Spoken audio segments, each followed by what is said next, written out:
All right, Justin, I really think Republicans are making a critical mistake. We, in the conservative movement, surrendered education, the education system in our country, to the left. And I'm not just talking about universities, I'm talking about the whole public school system decades ago.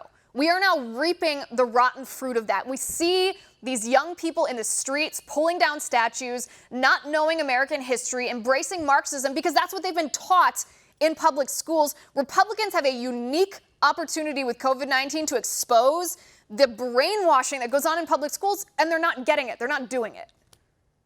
Yeah, they're not. I mean, there's no question about that whatsoever. And it's not as though the Republicans aren't aware that brainwashing is going on. I mean, parents have been complaining about this for a very, very long time, going all the way back to Common Core, even prior to Common Core. We've been talking about this for years and years and years. You hit on the most important point when you're talking about the power of teachers union, when you mention that a lot of the money ends up going to local elections.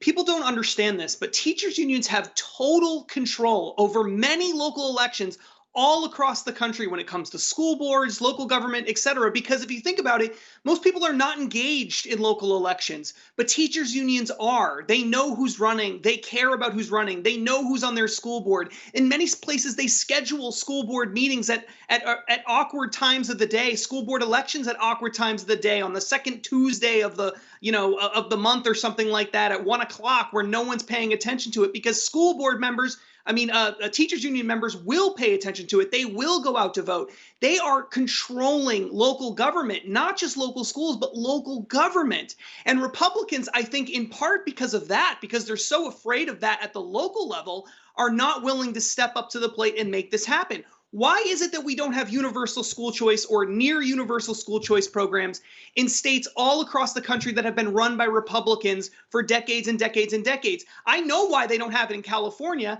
but why the heck don't they have it in Oklahoma? I mean, it doesn't make any sense other than Republicans have totally abandoned conservatives on this issue. And as a result of that, you're absolutely right. We're seeing chaos in the streets. We're seeing socialism. The popularity of socialism is at all-time highs. We're seeing Bernie Sanders almost become the Democratic Party's nominee for president of the United States. We're seeing Alexandria Ocasio-Cortez bringing in more money than just about anybody else in Congress. Why is this happening? Because we have failed our kids for decade after decade after decade, and it is getting worse, not better. And unless we get school choice, unless we allow homeschooling and we allow parents to take their kids out of school and put them in a school of their choice, this is not going to improve anytime soon.